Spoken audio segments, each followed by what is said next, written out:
from being 2 goals up to being 2 goals down and ending up winning the game by 5 goals to 4. How did United manage to rescue this one? Well, we're going to look at how United approached the game defensively. We're going to look at how they approached the game offensively and how Ruben Amorim's tactics later on in extra time won him the game. Let's start with that defensive approach. So if you look at Manchester United, you'll see that they were pressing with their normal 5-2-3 shape when they didn't have the ball, and Lyon would have to find a way of playing the ball around this press. And when they did try to do that on the right, they had Diogo Dalot, who was very tight on Tagliafico. But then the problem that they had is that United was struggling to deal with the skillful players. I mean, can we be honest? We've seen this. We've seen United struggling with people dribbling from one end to the other side. The goal that still comes to my mind when I think about United struggling to deal with dribbling people, I remember the goal when Mick van de Ven of Tottenham took the ball from his own half and drove to the half of United into their box, crossed the ball, and then it was a goal. And you see the same thing here.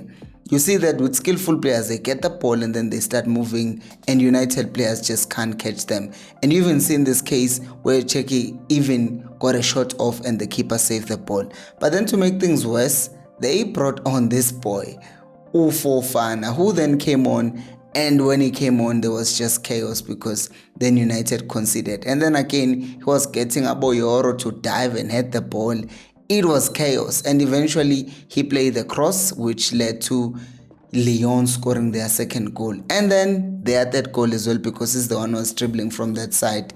And then Cheki scored the 3 goals. And then the penalty. It was Fofana still because he dribbled and then they just fouled him.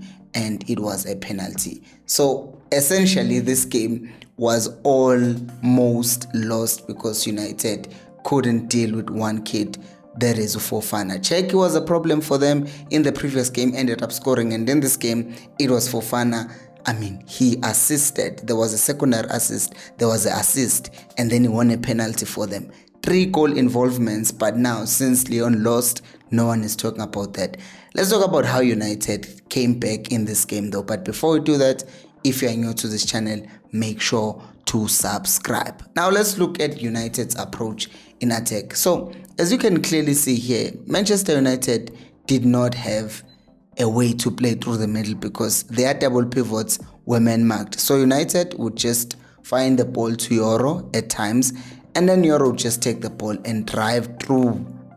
No pun intended. He would just try to drive through the traffic of Lyon, but then he was always marked. And then we have this situation again where he gets the ball and then he starts running across the pitch and then ends up getting the ball to a very good place actually for United. We also need to talk about the runs that Garnacho made because it was clearly something that they planned for this game. Whenever he made his runs, he was coming from outside to in, but not into the box, rather to the side of the box, because you can clearly see in this clip, he's running as if he's going to the other corner of the 18 area. And when this happens, you will see how this had to do with the goals.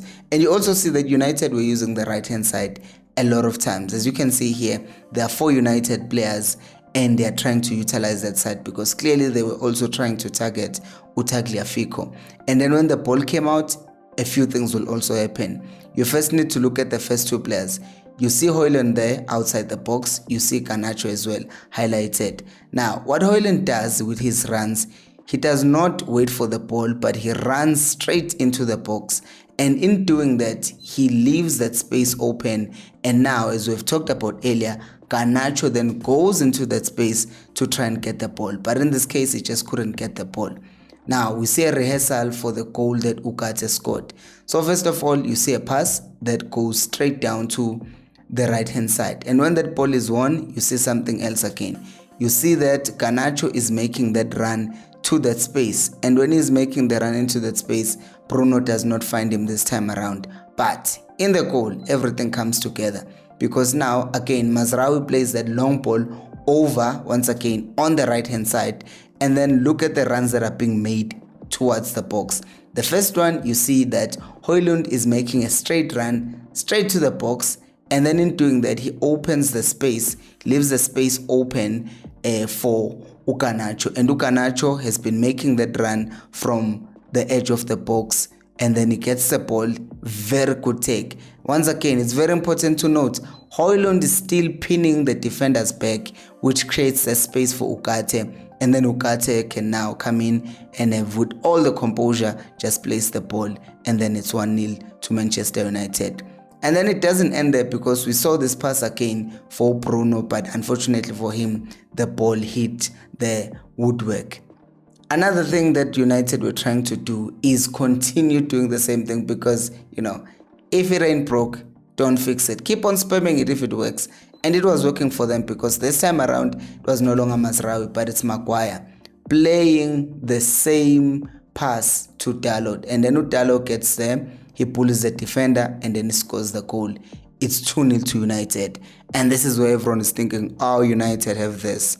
And then Fofana happened. So now they had to come in and solve the situation at halftime, at extra time rather. So now the other thing that should have ended the game for United is this, because you had Maguire again trying to play those diagonals to Garnacho, but Garnacho would just lose the ball. And this time around also, this chance, I do not know how Garnacho missed this chance. How do you miss from here? Because if he had scored this chance, then United were going to win the game.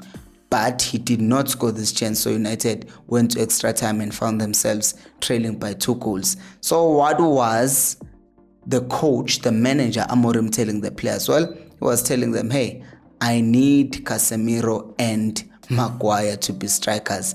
As you can clearly see, after that break, Maguire and Casemiro were in the box.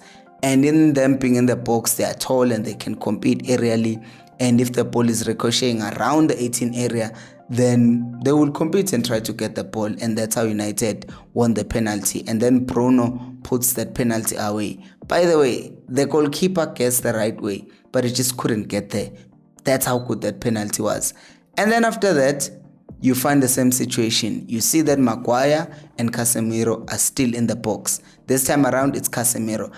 I have not heard many people talk about Casemiro's performance, because there is Casemiro again moving across the box, because they first pulled the defense to the right-hand side of United, which is their left-hand side, Lyon. And now he runs into the space that they've created. And in him running into that space, he spots that, hey, Mainu wants the ball. He gives him a return ball. And then that's a very good finish by Mainu. And it's not done there, because once again, back post, who's there? Maguire. And then the ball is played to him. He scores. And that's how the madness ended. It's crazy, but you can clearly see that Ruben Amorim had a plan, and then the players messed it up and then had to fix it again. So what do you think of the game? Do let me know down in the comment section below. YouTube thinks you might like this video, so please, by all means, check it out and subscribe to the channel. Bye bye.